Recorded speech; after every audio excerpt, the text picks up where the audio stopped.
Hola, en este video les estaré hablando sobre los sujetos del derecho, los bienes, derechos reales y las obligaciones y contratos. Comenzamos. Nos debemos estar preguntando, ¿cuáles son los sujetos del derecho? Bueno, para comenzar debemos tener claro que el sujeto del derecho es la persona. Dentro de esto se encuentran las personas físicas y personas jurídicas colectivas. Se le considera una persona física a todo aquel que sea sujeto individual de derechos y obligaciones. Un atributo de la persona física es que adquiere cuando naces, pero principalmente cuando cumples la mayoría de edad, en este caso 18 años, y se pierde cuando mueres, y es la posibilidad jurídica de poder hacer valer tus derechos y cumplir con ciertas obligaciones. Según la ley, se les considera incapaces a los niños o menores de edad, personas con alguna discapacidad mental, alcohólicos, sordomudos que siempre y cuando no sepan leer ni escribir, y a los drogadictos consuetudinarios. Otro atributo de la persona física es el estado civil, ya que esta es la situación jurídica que guarda relación con la familia, el estado o la nación. Otro atributo es el nombre, y este es el medio de identificación de una persona que es necesario para que ésta pueda estar en relaciones jurídicas con otros. Otro atributo es el patrimonio. Es la posibilidad jurídica de una persona de poder adquirir bienes, propiedades o dinero. El siguiente atributo de la persona física es la nacionalidad, en el cual se toman en cuenta dos factores. El primero, que se haya constituido conforme a las leyes mexicanas, y el segundo, que establezcan su domicilio en el territorio de la República. Cumplidos estos requisitos podrán tener la nacionalidad mexicana estas personas físicas. Y el último atributo a la persona física es el domicilio, que es el lugar en el que una persona reside habitualmente por más de 6 meses. Ahora bien, hablaremos de lo que es una persona jurídica colectiva o bien una persona moral. Entonces, una persona moral se refiere a un conjunto de personas que trabajan legalmente con la finalidad de que haya utilidad pública o privada, y al unir su voluntad en alguna sociedad, ésta sea reconocida por la ley. El primer atributo es la denominación o razón social. Este equivale al nombre de las personas físicas y constituye un tipo de identificación para que se distinga de otras personas morales. El siguiente atributo es el domicilio, que es el lugar o plaza en donde se encuentra la administración de la persona moral. El atributo de capacidad de las personas morales simplemente se refiere a los derechos y obligaciones que tiene esta persona moral con base a la restricción de la ley. El atributo de patrimonio se refiere a los bienes, derechos y obligaciones que la persona moral adquiere y están relacionados con el objeto y finalidad de ésta. El atributo de nacionalidad en las personas morales se refiere a aquellas constituidas conforme a las leyes de la República Mexicana y las que tienen su administración en territorio nacional. En conclusión a este tema es que ambos tipos de personas cuentan con personalidad jurídica, es decir, pueden ejercer derechos y obligaciones.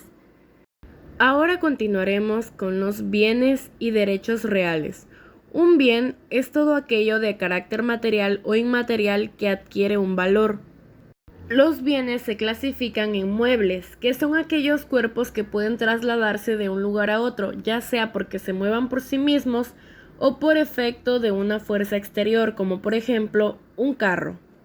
Inmuebles. Los inmuebles son todos aquellos que no pueden moverse del lugar en el que están. Un ejemplo de esto es una casa.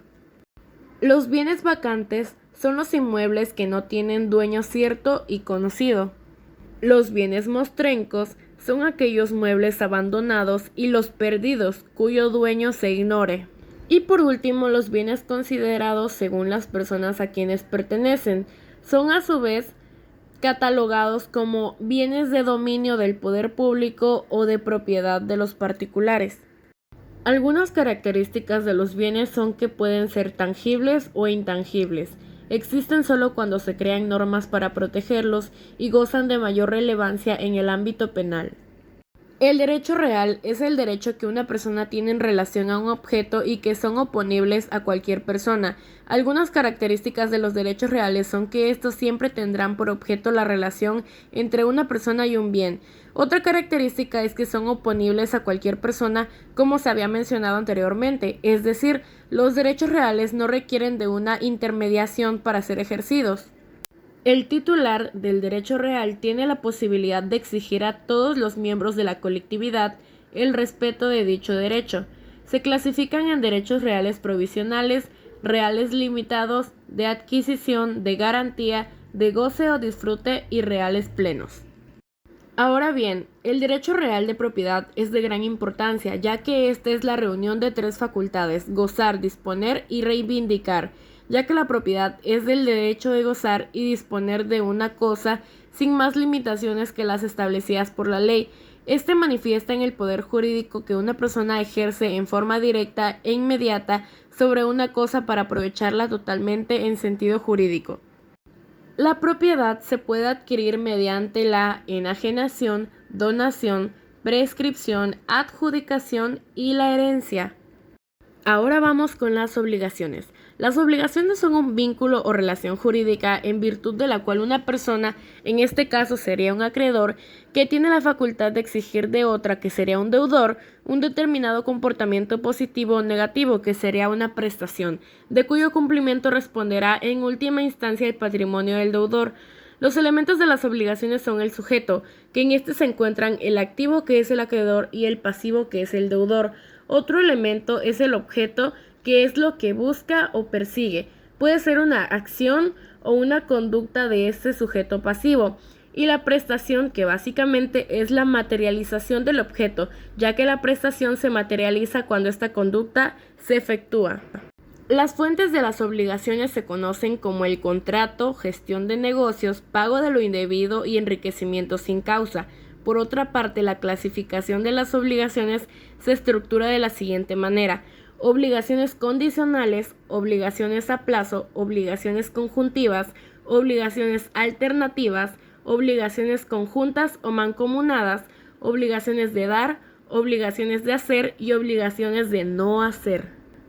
Las obligaciones se pueden cumplir con el pago en general, que es la realización efectiva de la prestación debida, y por medio de consignación, que es cuando si el acreedor se rehúsa sin justa causa a recibir de la prestación debida o dar el documento justificativo de pago, o si fuera una persona incierta o incapaz de recibir, podrá el deudor librarse de la obligación haciendo consignación de la cosa. Las obligaciones se pueden transmitir mediante la cesión de derechos, la cesión de deuda y la subrogación. Por último, la extinción de las obligaciones se puede realizar por medio del pago, la rescisión, la pérdida de la cosa, la revocación y el término extintivo. Como siguiente y último tema tenemos los contratos. El contrato es un tipo de acto jurídico en el que intervienen dos o más personas y está destinado a crear derechos y generar obligaciones. Los elementos de los contratos son la capacidad, el objeto, la forma, el consentimiento, la causa y las cláusulas.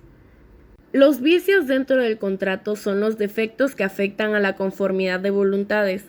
Estos se consideran que son el error, el dolo y la violencia.